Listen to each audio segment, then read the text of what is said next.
அனைவருக்கும் வணக்கம். இந்த வீடியோல ஐடிஎஃப்சியோட ஸ்வைப் கிரெடிட் கார்டில் எந்த மாதிரியான பெனிஃபிட்ஸ்லாம் கொடுத்துருக்காங்க, அந்த பெனிஃபிட்ஸ்க்காகலாம் நீங்கள் இந்த கிரெடிட் கார்டை வாங்குற மாதிரி இருந்துச்சுன்னா எந்த மாதிரியான சார்ஜஸ்லாம் பே பண்ண வேண்டியது இருக்கும், அப்படி சார்ஜஸ்லாம் பே பண்ணி இந்த கார்டை வாங்கி யூஸ் பண்ணுறது ஒர்த்தா இல்லையா அப்படிங்கிற என்னோட ஒப்பீனியனையும் உங்கள் கூட ஷேர் பண்ணிக்க போகிறேன். அந்த வகையில் இந்த கிரெடிட் கார்டுக்கு எந்த மாதிரியான பெனிஃபிட்ஸ்லாம் கொடுத்துருக்காங்கன்னு சொல்லிட்டு பெனிஃபிட்ஸை பற்றி ஃபர்ஸ்ட் பார்த்துடலாம். இந்த கிரெடிட் கார்டுக்கு வெல்கம் ஆஃபராக 2 ஆஃபர் கொடுத்துருக்காங்க. ஃபர்ஸ்ட் ஆஃபர் என்ன அப்படின்னா, இந்த கிரெடிட் கார்டை யூஸ் பண்ணி நீங்கள் இஎம்ஐ டிரான்சாக்ஷன் பண்ணும்போது ஒரு சில ஸ்பெஷல் பெனிஃபிட்லாம் அந்த கார்டுக்கு கொடுத்துருக்கிறதுனால நீங்கள் இந்த கிரெடிட் கார்டுக்கு ஜாயினிங் ஃபீயை பே பண்ணி 30 நாளைக்குள்ள ஒரு இஎம்ஐ டிரான்சாக்ஷன் ஏதாச்சும் கம்ப்ளீட் பண்ணீங்க அப்படின்னா உங்களுக்கு 1000 ரிவார்ட் பாயிண்ட்ஸை கொடுக்கறதா சொல்லியிருக்காங்க. செகண்ட் ஆஃபரில் நீங்கள் இந்த கிரெடிட் கார்டை வாங்கி 30 நாளைக்குள்ள 5000 ரூபாய் இல்லைனா அதுக்கும் அதிகமான அமௌண்ட்டுக்கு டிரான்சாக்ஷன் பண்ணீங்க அப்படின்னா 500 ரூபாய் மதிப்புள்ள அமேசான் கிஃப்ட் வவுச்சரை உங்களுக்கு கொடுக்கறதா சொல்லியிருக்காங்க. நீங்கள் இந்த மாதிரிலாம் எந்த அமௌண்ட்டையும் ஸ்பெண்ட் பண்ணாமலே ஜாயினிங் ஃபீ பே பண்ணதுக்காகவே இவங்க உங்களுக்கு 2100 ரூபாய் மதிப்புள்ள டிஸ்கவுண்ட் கூப்பனை ஈஸ்மை ட்ரிப்ல கொடுக்குறாங்க. இந்த கூப்பனை யூஸ் பண்ணி நீங்கள் மந்த்லி ஒன்ஸ் ஃப்ளைட் ஆர் ஹோட்டலை புக் பண்ணிக்க முடியும். இந்த கூப்பனை நீங்க ஜாயினிங் ஃபீ பே பண்ணதுல இருந்து 3 மாசம் வரைக்கும் உங்களுக்கு கொடுப்பாங்க. இதுக்கு ஒரு மினிமம் டிரான்சாக்ஷன் லிமிட்டையும் கொடுத்துருக்காங்க. இதே மாதிரியான ஒரு கூப்பனை மேக் மை ட்ரிப்புக்கும் கொடுத்துருக்காங்க. அந்த கூப்பனை யூஸ் பண்றது மூலமா உங்களுக்கு அதிகபட்சமா 1500 ரூபாய் வரைக்கும் டிஸ்கவுண்ட் கிடைக்கலாம். இந்த கூப்பனுக்கும் மினிமம் டிரான்சாக்ஷன் அமௌண்ட் கொடுத்துருக்காங்க. அண்ட் அதோட இதுக்கு 90 டேஸ் வேலிடிட்டியும் கொடுத்துருக்காங்க. இது எல்லாத்தோட சேர்த்து லென்ஸ்கார்ட்டோட 1 இயருக்கான கோல்டு மேக்ஸ் மெம்பர்ஷிப்பையும் கொடுக்கறதா சொல்லியிருக்காங்க. அதோட மட்டும் இல்லாமல் இந்த கிரெடிட் கார்டுக்கு ஆனுவல் ஃபீயும் இருக்குது. அந்த ஆனுவல் ஃபீக்கான டேட் வந்ததுலேருந்து 45 நாளைக்குள்ள நீங்கள் இந்த கிரெடிட் கார்டை யூஸ் பண்ணி 5000 ரூபாய் அதுக்கும் அதிகமான அமௌண்ட்டுக்கு டிரான்சாக்ஷன் பண்ணீங்க அப்படின்னா 2000 ரிவார்ட் பாயிண்டை இவங்க உங்களுக்கு கொடுக்கறதா சொல்லியிருக்காங்க. இந்த கிரெடிட் கார்டை யூஸ் பண்ணி இவங்களோட பார்ட்னர் பிராண்ட்ஸ்ல நீங்கள் டிரான்சாக்ஷன் பண்ணும்போது ஒரு குறிப்பிட்ட பர்சன்டேஜுக்கான டிஸ்கவுண்டை இவங்க உங்களுக்கு கொடுப்பாங்க. இந்த டிஸ்கவுண்டை ஒரு மாசத்துக்கு எத்தனை தடவை கொடுப்போம் அப்படிங்கிறதையும் அதுக்கான மினிமம் டிரான்சாக்ஷன் அமௌண்ட்டையும் நீங்க ஸ்கிரீன்ல பார்த்துக்க முடியும். நீங்க இப்படிலாம் டிரான்சாக்ஷன் பண்ணும்போது ஒரு சில கேட்டகரி தவிர்த்து மற்றபடி நீங்க பண்ணக்கூடிய எல்லா டிரான்சாக்ஷனோட அமௌண்ட்டையும் சேர்த்து மந்த்லி மைல்ஸ்டோன் பெனிஃபிட்டும் இந்த கிரெடிட் கார்டுக்கு இருக்குது. இது மூலமா நீங்க 5000 ரூபாய்க்கு டிரான்சாக்ஷன் பண்ணியிருந்தீங்க அப்படின்னா உங்களுக்கு 200 ரிவார்ட் பாயிண்ட்னு சொல்லி ஸ்டார்ட் பண்ணி 4000 ரிவார்ட் பாயிண்ட் வரைக்கும் நீங்க மந்த்லி பண்ணிருக்கக்கூடிய டிரான்சாக்ஷன் அமௌண்ட்டை பொறுத்து ரிவார்ட் பாயிண்ட் கொடுக்கறதா சொல்லியிருக்காங்க.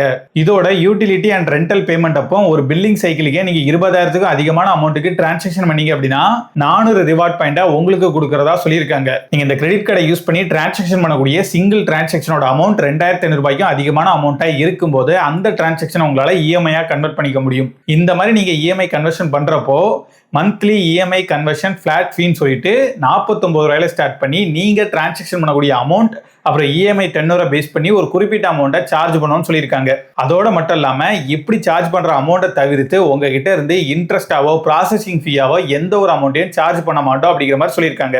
ஆனா அதுவே நீங்க ஒரு ஸ்டோர்ல டைரக்டாவே இஎம்ஐ டிரான்சாக்ஷன் பண்றீங்க அப்படின்னா அப்போ அந்த ஆஃபர் அப்ளிகபிள் ஆகாது. அப்போ நீங்க அந்த மெர்ச்சன்ட் போடக்கூடிய ப்ராசஸிங் ஃபீயா இருக்கட்டும் இன்ட்ரெஸ்டா இருக்கட்டும் அது எல்லாத்தையுமே பே பண்ணி தான் ஆகணும். இது எப்போ அப்ளிகபிள் ஆகும் அப்படின்னா நீங்க டிரான்சாக்ஷன் பண்ணும்போது அதை ஒரு நார்மல் டிரான்சாக்ஷனா பண்ணி முடிச்சிடணும் இந்த கார்டை யூஸ் பண்ணி.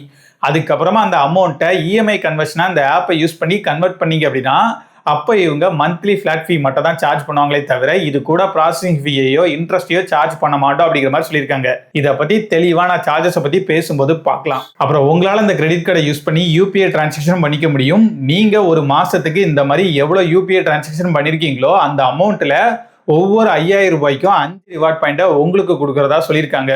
அப்புறம் 4 ரயில்வே லவுஞ்சஸையும் பெர் குவார்ட்டருக்கு 1 அப்படிங்கிற மாதிரி கொடுத்துருக்காங்க. இதுல ஒரு சில சேஞ்சஸை இப்போ ரீசெண்டாக கொண்டு வந்திருக்காங்க. அதாவது நீங்க ப்ரீவியஸ் மந்த்ல 20000க்கும் அதிகமான அமௌண்ட்டை டிரான்சாக்ஷன் பண்ணீங்கன்னா தான் நெக்ஸ்ட் மந்த் உங்களுக்கு இந்த ஆசஸை கொடுக்கறதா சொல்லியிருக்காங்க. இந்த கிரெடிட் கார்டை நீங்க வாங்கினதுக்கு அப்புறமா இதை பத்தி உங்க ஃப்ரெண்டுக்கோ இல்லை தெரிஞ்சவங்களுக்கோ சொல்லி அவங்களையும் இந்த கிரெடிட் கார்டை வாங்க வச்சிங்க அப்படின்னா நீங்க எத்தனை பேர் இந்த மாதிரி ரெஃபர் பண்றீங்களோ அதை பேஸ் பண்ணி உங்களுக்கு பெனிஃபிட்ஸ் கொடுக்கறதா சொல்லியிருக்காங்க. நீங்க ஒருத்தரை ரெஃபர் பண்ணாலே உங்களுக்கான ஆனுவல் ஃபீயை நீங்க கழிச்சிக்கலாம். இந்த மாதிரி நீங்க பண்ணக்கூடிய 10 ரெஃபரல் வரைக்கும் இவங்க உங்களுக்கு பெனிஃபிட்ஸ் கொடுப்பாங்க. 10 ரெஃபரலை தாண்டினதுக்கு அப்புறமா நீங்க எத்தனை பேரை ரெஃபர் பண்ணாலும் எந்த விதமான பெனிஃபிட்டும் உங்களுக்கு கிடைக்காது. அப்புறம் இந்த கிரெடிட் கார்டுக்கு காம்ப்ளிமெண்டரியா 1400 ரூபாய் மதிப்புள்ள ரோட் சைடு அசிஸ்டன்ஸையும் கொடுக்கறதா சொல்லியிருக்காங்க. அப்புறம் இந்த கிரெடிட் கார்டுக்கு இன்சூரன்ஸ் பெனிஃபிட்டும் இருக்குது. எந்த மாதிரியான விஷயங்களுக்குலாம் எவ்வளவு வரைக்கும் இன்சூரன்ஸ் கவர் ஆகுது அப்படிங்கிறத நீங்களே பார்த்துக்கோங்க. இவ்வளவு பெனிஃபிட் இருக்கக்கூடிய இந்த கிரெடிட் கார்டை நீங்க வாங்குற மாதிரி இருந்துச்சுன்னா எந்த மாதிரியான சார்ஜஸ்லாம் பே பண்ண வேண்டியது இருக்கும்னு சொல்லிட்டு சார்ஜஸை பத்தி பார்த்துடலாம். இந்த கிரெடிட் கார்டை நீங்கள் வாங்குறதா இருந்துச்சுன்னா 499 ரூபாயை ஜாயினிங் ஃபீயாக பே பண்ணி இந்த கார்டை வாங்குற மாதிரி இருக்கும். இப்படி நீங்க ஜாயினிங் ஃபீலாம் பே பண்ணி இந்த கார்டை வாங்கினதுக்கு அப்புறமா நீங்க டிரான்சாக்ஷன் பண்ணியிருக்கக்கூடிய எல்லா அமௌண்ட்டையும் சேர்த்து மந்த்லி உங்களுக்கான ஸ்டேட்மெண்ட்டை 20ஆம் தேதி ஜென்ரேட் பண்ணிடுவாங்க. இப்படி ஸ்டேட்மெண்ட் ஜென்ரேட் ஆன நாள்ல இருந்து 15 நாளைக்குள்ள நீங்க அதை பே பண்ணி ஆகணும். அப்படி பார்த்தோம்னா 45 நாள் வரைக்கும் நீங்க டிரான்சாக்ஷன் பண்ணியிருக்கக்கூடிய அமௌண்ட்டுக்கு எந்த ஒரு எக்ஸ்ட்ரா சார்ஜஸையும் இவங்க போடுறது இல்லை. அந்த 45 நாளைக்குள்ள நீங்க அமௌண்ட்டை பே பண்ணும்போது அந்த அமௌண்ட்டை நீங்க ஃபுல்லா தான் பே பண்ணி ஆகணும். அப்படி உங்களோட ஃபுல்லா பே பண்ண முடியாது அப்படின்னா அந்த அமௌண்ட்டை இஎம்ஐயா கன்வெர்ட் பண்ணி அந்த இஎம்ஐ எல்லாத்தோட மொத்த அமௌண்ட்டையும் நீங்க பே பண்ற மாதிரி இருக்கும். இந்த மாசம் மினிமம் டியூ அமௌண்ட்டை மட்டும் பே பண்ணிட்டு நெக்ஸ்ட் மந்த் நான் பில் அமௌண்ட்டை மொத்தமா செட்டில் பண்ணிடுறேன் அப்படிங்கிற மாதிரியான ஆப்ஷன்லாம் இவங்க கொடுக்கல. ஒன்று பில் அமௌண்ட்டை நீங்கள் ஃபுல்லாக பே பண்ணி ஆகணும். அப்படி இல்லைனா அந்த அமௌண்ட்டை இஎம்ஐயாக கன்வெர்ட் பண்ணி அந்த இஎம்ஐயை நீங்கள் பே பண்ணி ஆகணும். இந்த ரெண்டையுமே நீங்கள் பண்ணாமல் இருந்தீங்க அப்படின்னா பில் அமௌண்ட்டில் கொஞ்சம் மட்டும் பே பண்ணிவிட்டு நான் மீதி அப்புறம் பே பண்ணுறேன் அப்படின்னா நீங்கள் பேலன்ஸ் வச்சிருக்கக்கூடிய அந்த அமௌண்ட்டுக்கு இவங்க லேட் ஃபீ போடுவாங்க. இந்த லேட் ஃபீயாக நீங்கள் பே பண்ண வேண்டிய அமௌண்ட்டில் 15% சார்ஜ் பண்ணுவாங்க. இதுக்கான மினிமம் அமௌண்ட் 100 ரூபாய், மேக்ஸிமமாக 3000 ரூபாய் வரைக்கும் இந்த லேட் ஃபீயை சார்ஜ் பண்ணுறதா சொல்லியிருக்காங்க. இந்த கிரெடிட் கார்டு மூலமா உங்களுக்கு கிடைச்சிருக்கக்கூடிய கிரெடிட் லிமிட்ல 10% உங்களால ஏடிஎம்லயும் வித்ரா பண்ணிக்க முடியும். நீங்க அப்படி ஏடிஎம்ல இந்த கிரெடிட் கார்டை யூஸ் பண்ணி டிரான்சாக்ஷன் பண்ணும்போது 235 ரூபாயை கேஷ் வித்ராவல் ஃபீயா பிடிச்சுப்போ அப்படிங்கிற மாதிரி சொல்லியிருக்காங்க.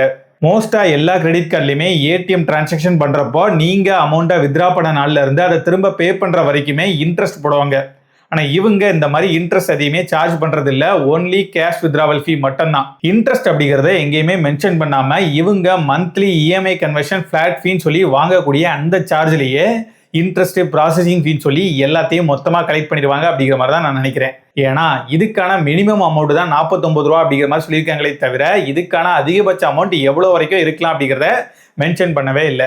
இந்த அமௌண்ட்டை நீங்க டிரான்சாக்ஷன் பண்ணிருக்கக்கூடிய அமௌண்ட் அப்புறம் இஎம்ஐ டென்னர் இந்த ரெண்டையும் பேஸ் பண்ணி தான் இவங்க டிசைட் பண்றதா சொல்லியிருக்காங்க.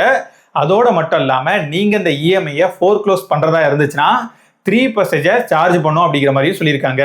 நீங்க இந்த கிரெடிட் கார்டை யூஸ் பண்ணி பெட்ரோல் பங்க்ல டிரான்சாக்ஷன் பண்ணும்போது நீங்க டிரான்சாக்ஷன் பண்ணக்கூடிய அமௌண்ட்ல 1% ஃபியூவல் சார்ஜஸா பிடிச்சிப்பாங்க அப்படிங்கிற மாதிரி சொல்லியிருக்காங்க. ஆனா நீங்க இப்படி டிரான்சாக்ஷன் பண்ணும்போது மினிமம் 200 ரூபாயில இருந்து 5000 ரூபாய்க்கு நீங்க டிரான்சாக்ஷன் பண்ணி ஆகணும். இந்த அமௌண்ட்டுக்குலாம் நீங்க டிரான்சாக்ஷன் பண்ணீங்க அப்படின்னா இவங்க உங்களுக்கு ஃபியூவல் சார்ஜஸ் பிடிச்சாலும் அதை உங்களுக்கே ரீஃபண்ட் கொடுக்கறதா சொல்லியிருக்காங்க. இந்த மாதிரி ஒரு பில்லிங் சைக்கிளுக்கு அதிகபட்சமா 200 ரூபாய் வரைக்கும் உங்களுக்கு ரீஃபண்ட் கிடைக்கும்.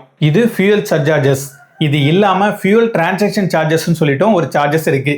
இதன்படி ஒரு பில்லிங் சைக்கிளுக்கு 40,000க்கு அதிகமான அமௌண்ட்டை நீங்க ஃபியூவல் டிரான்சாக்ஷனா பண்றீங்க அப்படின்னா அப்போ நீங்க டிரான்சாக்ஷன் பண்ணக்கூடிய அமௌண்ட்ல 1% சார்ஜ் பண்ணும் அப்படிங்கிற மாதிரி சொல்லியிருக்காங்க.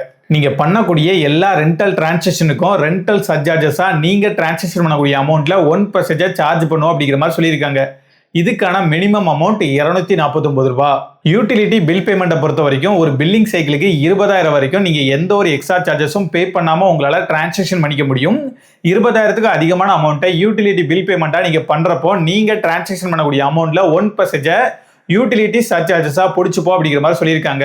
இந்த கிரெடிட் கார்டோட லிமிட்டை கண்டுக்காம நீங்க பாட்டுக்கு உங்க இஷ்டத்துக்கு தேய்ச்சிங்க அப்படின்னா ஓவர் லிமிட் சார்ஜஸை பே பண்ற மாதிரி இருக்கும். இந்த ஓவர் லிமிட் சார்ஜஸா நீங்க உங்க லிமிட்டை தாண்டி செலவு பண்ண அமௌண்ட்ல 2.5% அப்படி இல்லைன்னா 550 ரூபாய். இந்த ரெண்டு அமௌண்ட்ல எது அதிகமான அமௌண்டோ அந்த அமௌண்ட்டை சார்ஜ் பண்ணும் அப்படிங்கிற மாதிரி சொல்லியிருக்காங்க. இவங்க உங்களுக்கு கொடுக்கக்கூடிய ஒரு ரிவார்ட் பாயிண்டோட வேல்யூ 0.25 rupees. இந்த ரிவார்ட் பாயிண்டை நீங்க ரெடீம் பண்றதா இருந்தாலும் உங்களுக்கு ரிவார்ட் ரெடிம்ஷன் ஃபீயா 99 ரூபாயை சார்ஜ் பண்ணும் அப்படிங்கிற மாதிரி சொல்லியிருக்காங்க. அப்புறம் இந்த கிரெடிட் கார்டில் யூபிஐ டிரான்சாக்ஷனை எனேபிள் பண்றதுக்கே ஜாயினிங் ஃபீயா 199 ரூபாயை பே பண்ற மாதிரி இருக்கும். அதோட மட்டும் இல்லாம நீங்க வருஷம் 199 ரூபாயை ஆனுவல் ஃபீயாவும் பே பண்ண வேண்டியிருக்கும். ஜாயினிங் ஃபீயை நான் ஸ்கிரீன்ல காமிக்கக்கூடிய கேஷ்பேக் மூலமா உங்களுக்கே திரும்ப கொடுத்துருவாங்க. அப்புறம் இந்த கிரெடிட் கார்டுக்கு ஆனுவல் ஃபீயும் இருக்குது. செகண்ட் இயர்ல இருந்து வருஷத்துக்கு 499 ரூபாயை ஆனுவல் ஃபீன்னு சொல்லிட்டு சார்ஜ் பண்ணிப்பாங்க. இவ்வளவு விஷயங்கள் இருந்தாலுமே நான் என்னோட ஒப்பீனியன் சொல்றேன். நண்பர் ஒருத்தர் இந்த கிரெடிட் கார்டை பத்தி பேச சொல்லியிருந்தாரு. அவர் சொல்லி தான் எனக்கு இந்த கிரெடிட் கார்டை பத்தியே தெரிய வந்துச்சு. அப்படி தெரிய வந்ததுக்கு அப்புறமா இதை அனலைஸ் பண்ணி ஸ்கிரிப்ட் எழுதலாம்னு சொல்லிட்டு இதோட பெனிஃபிட்ஸை மட்டுமே எழுத லிஸ்ட் பெருசா போயிட்டு இருக்குது. இந்த பெனிஃபிட் எல்லாத்தையுமே இவங்க சும்மா ஒன்றா நமக்கு கொடுக்கல, அதுக்கேற்ற மாதிரி சார்ஜஸ் வாங்கிடுறாங்க. அதோட மட்டும் இல்லாம நீங்க ஸ்பெண்ட் பண்றதை பொறுத்து தான் உங்களுக்கான பெனிஃபிட் கிடைக்கும். அதனால யாருமே இந்த பெனிஃபிட்டுக்காக ஆசைப்பட்டு அதிகமாக ஸ்பெண்ட் பண்ணாதீங்க. உங்களுக்கு என்ன தேவையோ அதை மட்டும் ஸ்பெண்ட் பண்ணிட்டு அதுக்கான பெனிஃபிட்டை மட்டும் வாங்கிக்கோங்க. இருந்தாலுமே ஏடிஎம் வித்ராவலுக்கு இன்ட்ரெஸ்ட் இல்லாமல் கொடுக்கறதா இருக்கட்டும், ஃபியூவல் சார்ஜஸ்க்கு இவங்க கொடுத்துருக்கக்கூடிய லிமிட்டா இருக்கட்டும், இஎம்ஐ கன்வர்ஷனா இருக்கட்டும், இப்படி நிறைய விஷயங்கள்ல இது ஒரு one of the unique credit கார்டா இருக்குது. இப்படி பயங்கரமா அட்ராக்டிவான ஆஃபர்ஸை கொடுத்துருக்கிறதோட மட்டும் இல்லாம இந்த கிரெடிட் கார்டுமே பார்க்கறதுக்கு ரொம்பவே அட்ராக்டிவா இருக்குது. அதோட மட்டும் இல்லாமல் இந்த கிரெடிட் கார்டை பற்றின ஒவ்வொரு டீட்டெயிலையுமே இவங்களே தெளிவாக எக்ஸ்பிளைன் பண்ணியிருக்காங்க. அதுக்காகவே ஐடிஎஃப்சிக்கு ஒரு தம்ஸ் அப். ஆனால் இப்படி எல்லாத்தையும் எக்ஸ்பிளைன் பண்ணவங்க அந்த மந்த்லி இஎம்ஐ கன்வர்ஷன் ஃபிளாட் ஃபீ வெறும் 49 ரூபாயிலேருந்து தான் ஸ்டார்ட் ஆகும் அப்படிங்கிற மாதிரி சொல்லியிருக்காங்க. ஆனால் இது அதிகபட்சமாக எவ்வளோ வரைக்கும் போகும் அப்படிங்கிறதையோ இல்லை எவ்வளோ பர்சன்டேஜ் வரைக்கும் சார்ஜ் பண்ணும் அப்படிங்கிறதையோ எங்கேயாச்சும் சொல்லியிருக்கலாம். இது எதையுமே சொல்லாமல் இருக்கிறது இவங்களும் மற்ற கிரெடிட் கார்டு மாதிரியே இன்ட்ரெஸ்ட், ப்ராசஸிங் ஃபீ எல்லாத்தையுமே இவங்க போடக்கூடிய மந்த்லி ஃபிளாட் ஃபீலையே சார்ஜ் பண்ணிடுவாங்களோ அப்படிங்கிற மாதிரி எனக்கு ஃபீல் ஆகுது.